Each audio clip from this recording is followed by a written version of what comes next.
Manchester United has not beat Wolverhampton Wanderers in recent times, and it's not looking like it's going to change anytime soon. This match is favoring Wolverhampton Wanderers.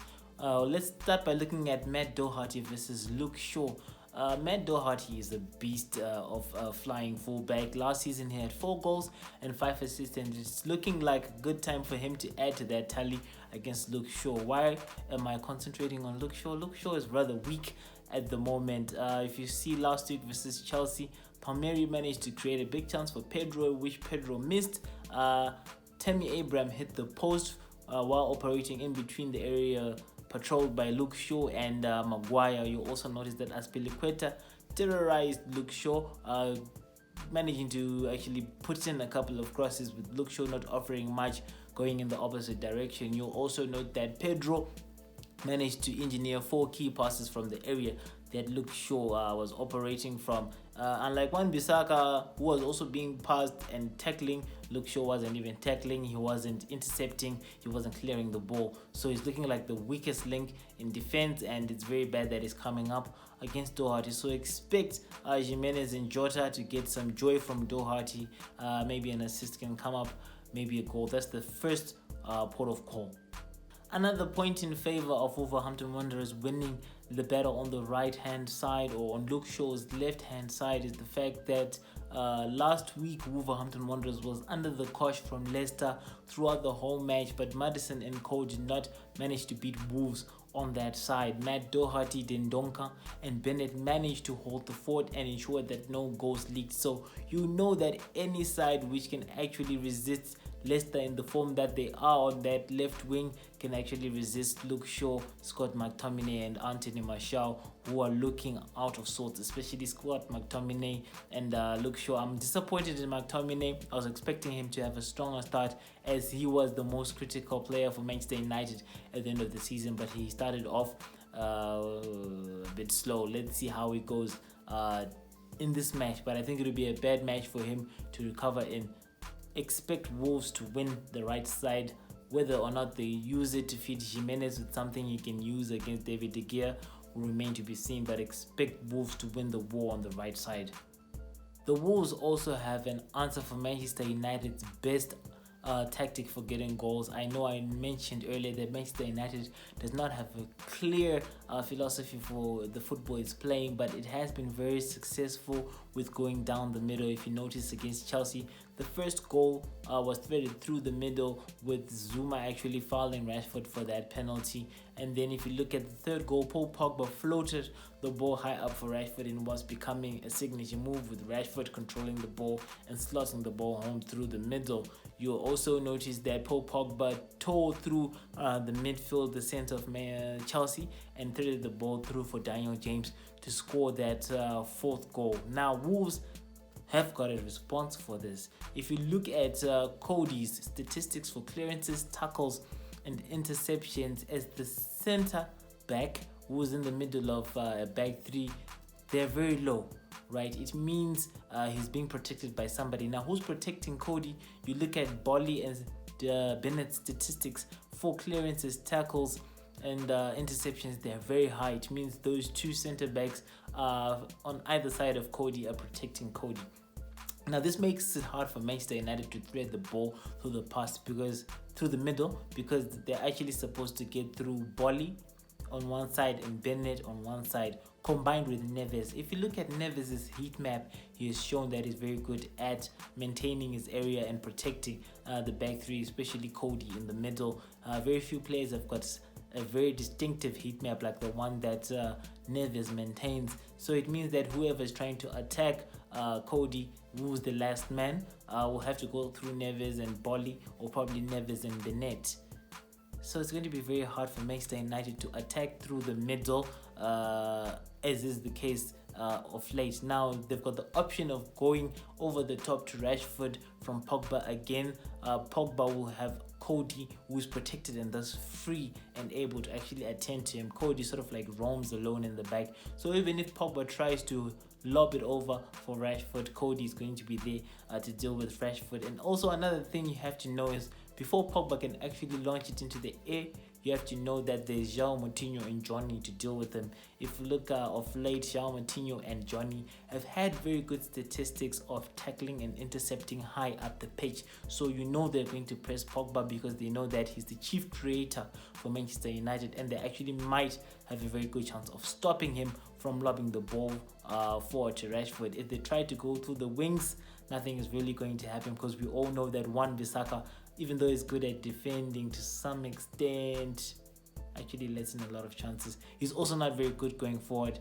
In the game against Chelsea, he did not show us much going forward, did not manage a shot on goal or a cross, and the same goes for Luke Shaw. So Manchester United are not going to have a good option down the middle, which is its best option, and it's not going to have good options through the wings, which will leave it without much else, because Manchester United basically is about movement and not flair. So that's another point showing that Manchester United is going to have a torrid time against Wolves, as its attacking options are going to be limited. We're going to be looking at this further in the episode.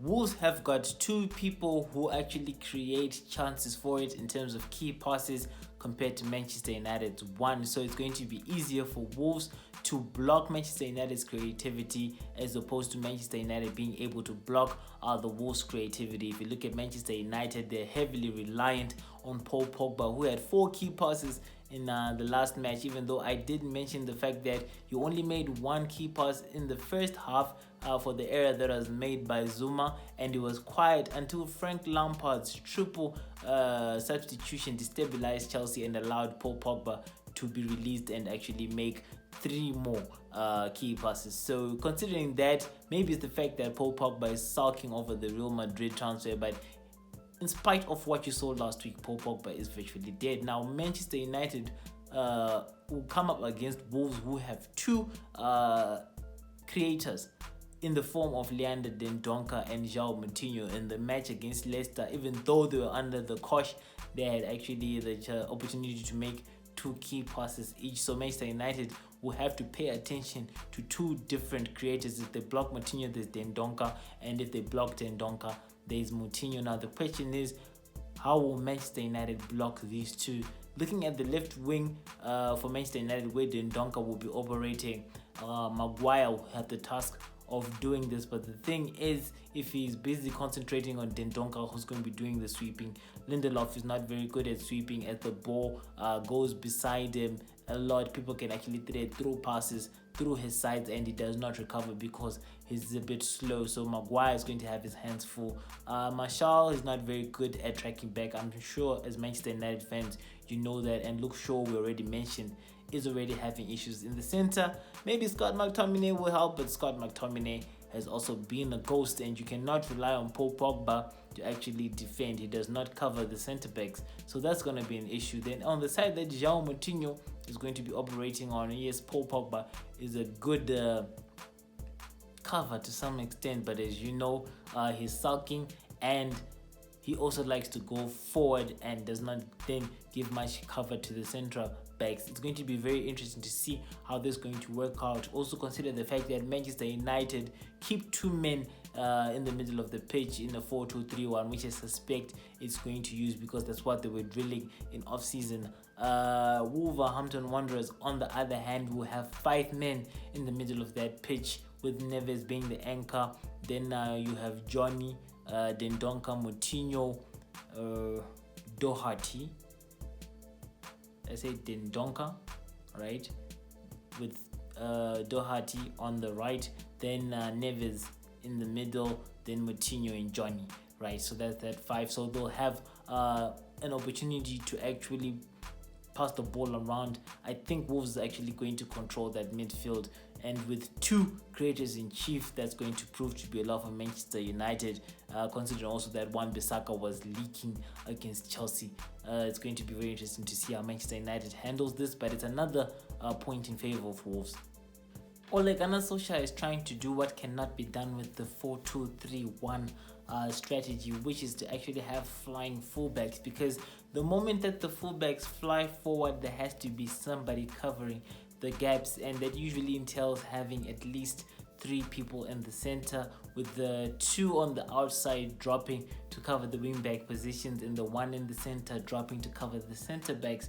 If you notice, when Bissaka and Shaw tried to push forward Paul Pogba and McTominay are left, even if they're to actually cover the fullback positions left vacant by Bissaka and Shaw, there won't be anybody to boss the center to protect the center backs. That's why you noticed in the first match Lindelof and Maguire had to make a lot of clearances. So basically, if you come up across a team who knows how to exploit this flaw in the system, you actually leak a lot of goals. Now Wolves is actually following the right philosophy for playing with flying fullbacks or wingbacks. In their case, they've got three people in the middle with Moutinho and Dindonka dropping to cover the gaps left by Johnny and Doherty when they fly forward. And when they cover these gaps, Neves is there in the center to protect Cody, probably with Bolly and Bennett also being protected. So Wolves have got a better approach to the philosophy of flying full or wing backs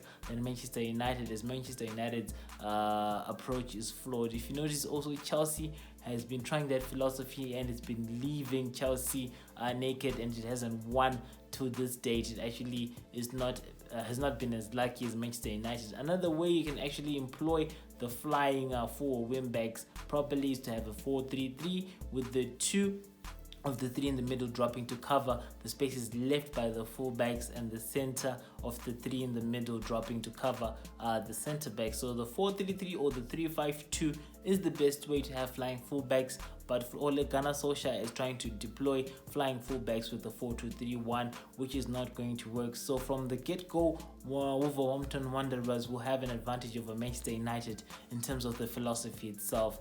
Maybe Ole will surprise us and come up with a different formation after realizing that the one that he's using has got those issues, but I've not known him to switch up a lot. So expect him to put a 4-2-3-1 and Wolves come through with a 3-5-2, with Wolves having a definite advantage from the start, just on the basis of the philosophy that they're approaching the game with.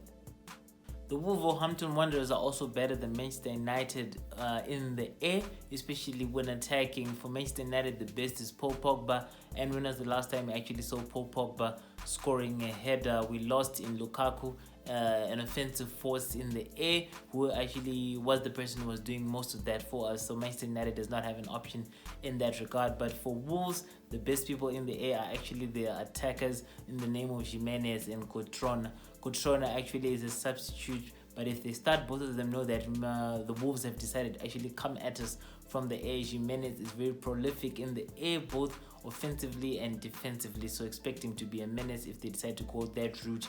They'll probably target Victor Lindelof, as he's also not very good in the air. Maguire is looking a bit better in the air, but to be honest, he's not really been tested. So just know that Wolves have got more in their toolbox in terms of attacking modes. I've already talked about the way Manchester United is actually affected in terms of attacking modes in this match, as a lot of its approaches are going to be blocked. But Wolves does have one option in terms of going for the air, and Doherty and Johnny will probably be able to supply those opportunities in the air, since Luke Shaw and Wan-Bissaka are probably going to be overrun because they're operating in the wrong system for what they want to do. So expect Wolves to be a danger from the air against Manchester United.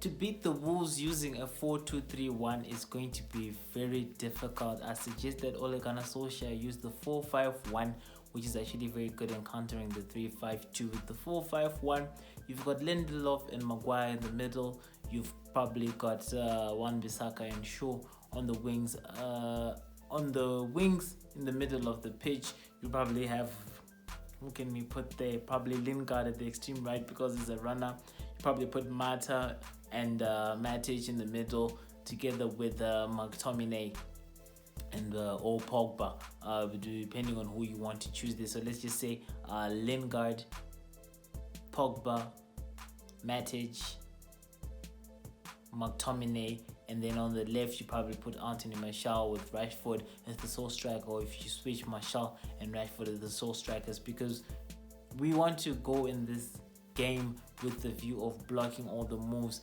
that the Wolverhampton Wanderers will make. As much as people want to view Manchester United as the favorite here, Wolves, I think, in my opinion, are the favorite. So it's on to or up to Manchester United to actually block whatever moves that the Wolves can make. With the 4-5-1, you also congest the midfield, just like they'll be congesting the midfield. We have an equal number of players there. Instead of us having 2 and them 5, we all have probably a 5 or so each, and that will stop a lot of the movement that they can make. Looking at their offensive players, the people will actually give them a lot of juice going forward. Doherty can be covered easily by a combination of Rashford and Shaw, with probably McTominay and Pogba or whoever being able to step in and actually assist, because there are higher numbers on that side. If you look at Dendonka, he'll be in a crowded midfield. He's not a player with a lot of flair, so he'll be neutralized as well. If you look at Moutinho, same will be the case. He'll be on a wing with Pogba and Bissaka,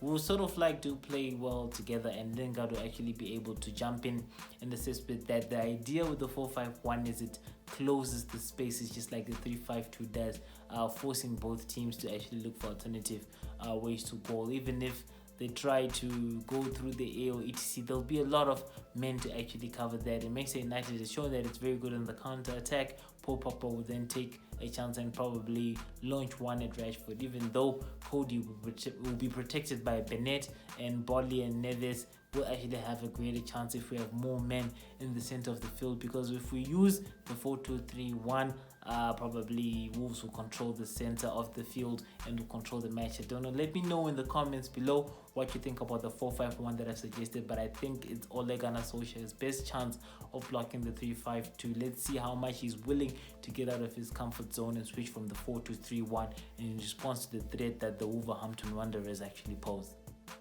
In the match against Chelsea, Lindelof and Maguire had to clear the ball at least 10 times when they were only being attacked by Tammy Abraham and Co.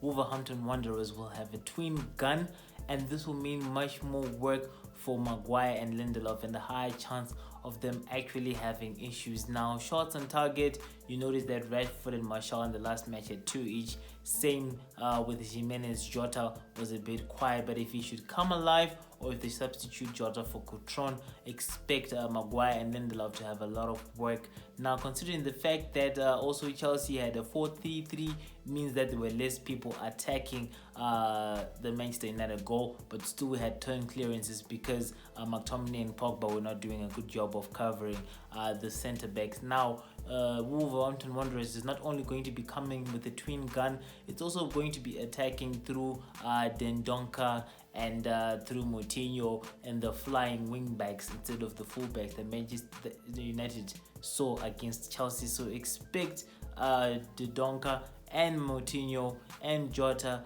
and Jimenez and Doherty and Johnny to give Harry Maguire and Lindelof a run for their life. Expect clearances to go above 10, and expect that the chances of a goal will actually be higher this time around. Wolverhampton Wanderers also know how to deal with counter-attacking teams effectively. Under Ole Gunnar Solskjaer, Manchester United has been doing a lot of counter-attacking with a lot of the possession circulating around Paul Pogba or Matic or whoever is controlling the defensive midfield position, with them launching counter-attacks from there via long balls and other means. Now, if you look at the Wolverhampton Wanderers versus Leicester match, you'll notice that most of the position for Leicester, regardless of the pressure it was applying on the Wolves, was actually with Ndidi. Ndidi is a defensive midfielder, which shows that Wolverhampton Wanderers had Leicester pegged back for a lot of the match.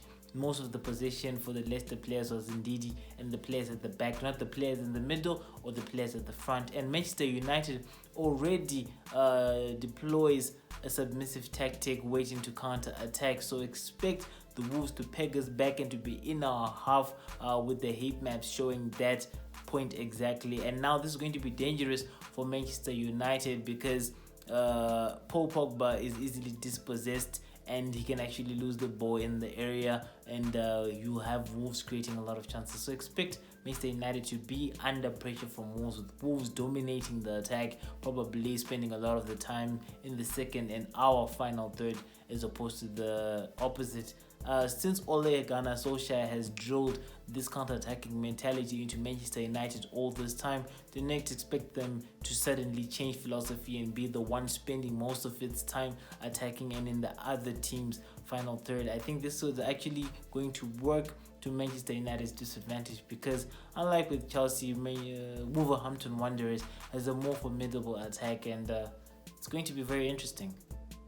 The Wolves are also in a much better position to penetrate the Manchester United defense as opposed to United doing the same to the Wolves. We've already noted the formations. The Wolves have got a better formation in terms of defending. Now, if you look at our best dribblers so far, it's Martial and Lingard. These are the ones we would look to actually try and help us penetrate the Wolverhampton Wanderers defense. Pereira is not very good at that. Like I said, outside the assist he made for Martial in the Chelsea match, he was virtually a ghost. Now Martial will have to contend with the likes of Bennett, Dendonka and Doherty on his flank, and as you've noticed, it's not usually a combined effort in terms of attacking the wing, like saying Luke Shaw attacking concerned with Martial. Martial will be left to try and do his business, and as the trio on the right hand side for Wolves have already shown that against Leicester they can withstand a lot of pressure. And one thing I can tell you about Martial is, yes, he's a good dribbler, but it's not much of a threat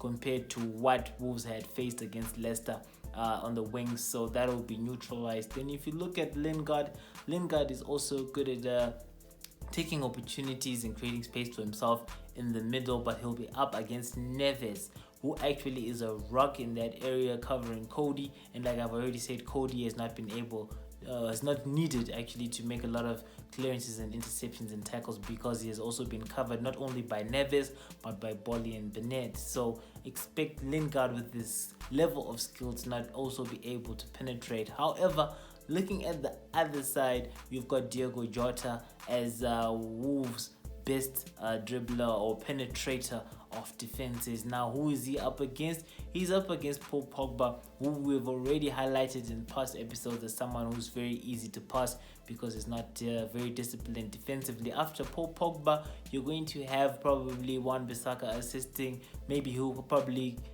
provide the best cover, but as he's trying to cover for Pogba, he might leave himself exposed against Johnny on his side. Now, after Wan-Bissaka, who do we have? We have Lindelof, who I've already mentioned has got issues with people who dribble him or who want to put through passes through his side. Lindelof is actually much better as a defender playing high up the pitch, but Manchester United has been playing him way at the back, which is going to be a problem. So in terms of being able to penetrate the other team, Wolves is better positioned through Diogo Jota and probably Moutinho to dribble past Manchester United than Manchester United can do to Wolves. This is another advantage that the Wolves have against Manchester United in this match. I know it's looking like it's lopsided, but I'm really trying to find a way that Manchester United can also have an advantage in the different aspects that I'm touching on, but so far I've not found anything more. One thing you need to know about Manchester United, it's a team that gets very lucky. A lot of times it actually gets the ice broken through luck, like it did against Chelsea with Kurt Zouma making that unnecessary mistake and Lampard making those mistakes in the substitutions that destabilized Chelsea and allowed Manchester United to take the match by the scruff of the neck. So maybe Manchester United will get lucky again, but trust me, more than ever, it really needs it because the odds are stacked up against it, regardless of what people actually might think out there. Right, finally, I've actually found an avenue Manchester United can use to penetrate the Wolves, and that's down the Wolves' right side. The axis of Neves, Moutinho, and Johnny, in spite of the nice things I've said about them, is actually the weakest link for the Wolves when being attacked. These are the players that actually can get beaten the most. Now, for you to do that, you need to switch probably Lingard with Pereira and put Mata in the attacking central attacking midfield role that Lingard occupied, because you know Lingard has got a lot of pace, he's got a lot of energy, he can actually run for the long balls that Bissaka can deliver for him there. I'm not sure if Bissaka is good with long balls. We actually didn't see him attempting to do that against Chelsea, but hopefully it's one of the things that are in his toolbox that he can use to the advantage of Manchester United. So a way Manchester United can penetrate Wolverhampton Wanderers is through the right side. Only if they put Lingard on the wing and Mata in the center. I don't see which other combination can do that for us right now, unless Ole Gunnar Solskjaer wants to go into the treasure box and bring out Alexis Sanchez, a player I'm going to be covering later, was actually supposed to be used in this team but is not being used for various reasons that I'll touch on later. So have Lingard on the wing instead of Pereira and put Mata at the central attacking midfield and actually bench Pereira, who's not really helping much. I think that kid is way past his sell by date for United and should be sold, but that's a story for another day. So attack Wolverhampton Wanderers through the right and you'll have more joy than through the left, even though Bennett sometimes can be beaten, but there's also the issue of Dendonka and Doherty who are rock solid. Another aspect that makes the Wolves less likely to concede when compared to Manchester United is the fact that they defend in numbers. The only person they leave outside the defensive duties is Jota.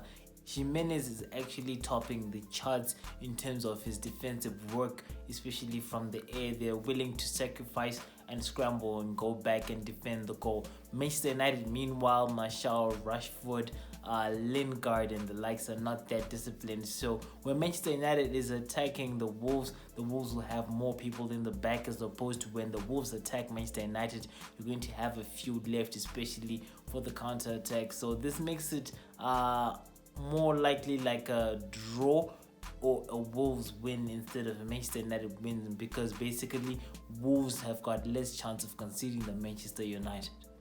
United should not try to get goals from the corner post. As you know, Manchester United is not very good with the corners. I've been analyzing this in previous episodes. We basically have either Pereira or Mata or Rashford hitting the corner, then we place 5 people in the box randomly to try and score a goal. What you have to know about Wolverhampton Wanderers: in the match against Leicester, they conceded 12 corner kicks and Leicester managed to convert none of those. If you actually watch the match, Leicester versus Chelsea, just now you notice that Ndidi converted a corner easily, but they failed to do that in 12 attempts against the Wolves. So it's not a route that Manchester United should try to go over. The Wolves will definitely deal with that. We should find another way of finding a route to goal, as trying to get corner kicks and converting them is going to be a waste of time. The players that Manchester United should consider not starting from the front is Andres Pereira. Andres Pereira will not help, because one of the key battles that will be fought in the match would be on the right wing. This is where Manchester United is making most of its moves from, the axis where you'll find Paul Pogba and Wan-Bissaka.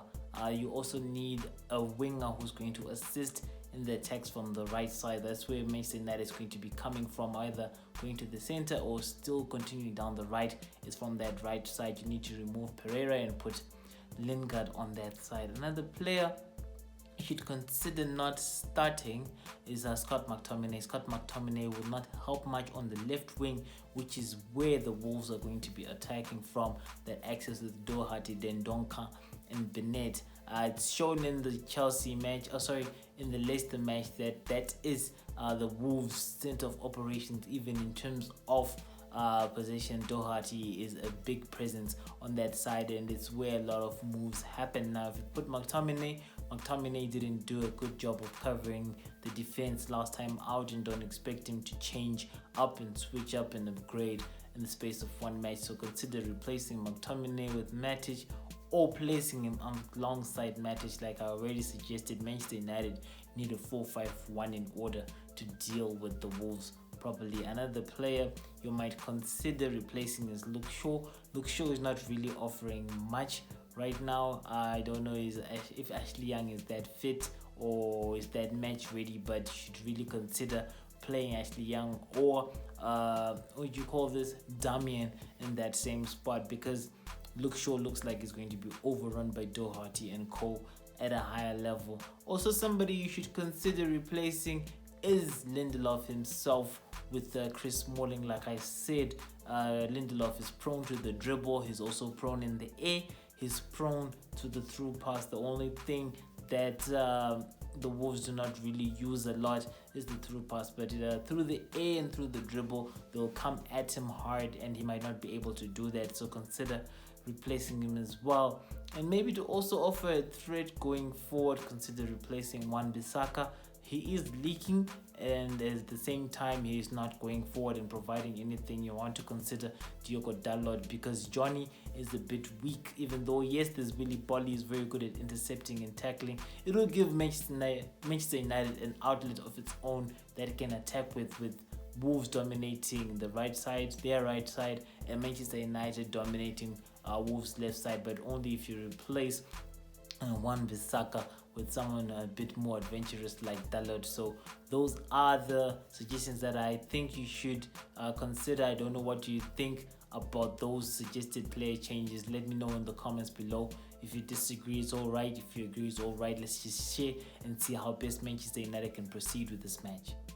So there it is. That's my analysis. Like I said, it does not look likely that Manchester United is going to break Wolverhampton Wanderers' dominance over it in recent times, but the game is the game, and as a fan you can only go in and support and hope for the best. So let me know in the comments below who you think is going to take this match and why exactly. I've stated my reasons and I've tried to explain to the best of my ability why I think Wolves have got the edge over this, even though the bookies are saying otherwise. But you know, bookies, maybe they're actually balancing bets on both sides of the line, yet they actually really know who's actually going to win, because looking at the head-to-head, it should be Manchester United, which is actually the underdog, but it's not the case. So it's going to be a tricky Monday. Let's see if Manchester United can actually pull off an act of brilliance or get lucky, as it usually does, and actually takes this match from the Wolves. But I'm leaning more towards a draw for Manchester United and Wolves, or a win for Wolves. I know last time I was leaning towards Chelsea and it lost 4-0,